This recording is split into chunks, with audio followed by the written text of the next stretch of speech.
Teka lang, bakit ganito kamay ko?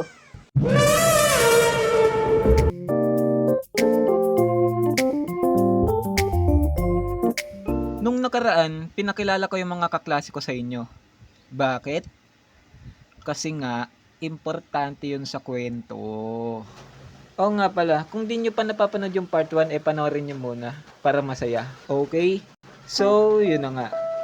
May panibagong blockings na binigay yung core namin. At syempre, panibagong steps din. Tawang-tawa nga kaming tatlo kasi yung dalawang tropa namin ganito yung step. Pare, mahal mo raw ako. Siya nga pala si Glicelio. Kamukha niya si Snorlax. Yun lang. Isang beses, tayong-tayo na ako sa practice. Wait, Perd. Natatay ako.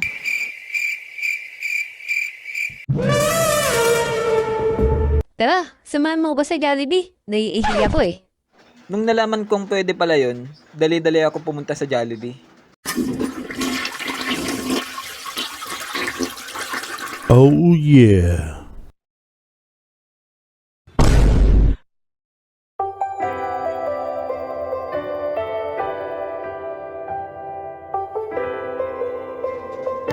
Kailangan maaga ako makatulog ngayon. Maaga dapat bukas. Bukas na kasi yung contest namin eh. Destin!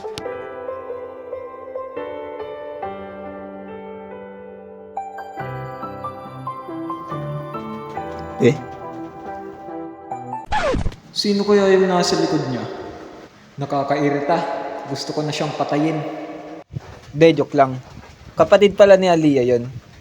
Anyway, araw na ng contest.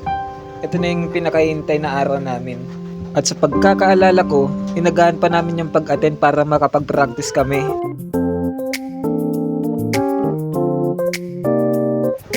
At malas ko, sa harap ko pa nakapwesto si Naltates. Halos di na nga ako humingi, mapigilan ko lang yung tawa ko eh. Pero wala, di ko talaga kinaya. Ano? Di mo kilala si Naltates, no? Di mo kasi pinanood yung part 1 eh. Panoorin mo na kasi. So, yun na nga.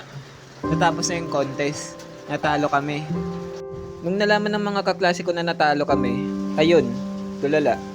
Pasensya na kayo guys, medyo maingay kasi umuulan dito ngayon eh. Sa bintana kasi ako nakapwesto eh. Anyway, yun nga, natalo kami. Tapos, kaming tatlo lang yung hindi affected.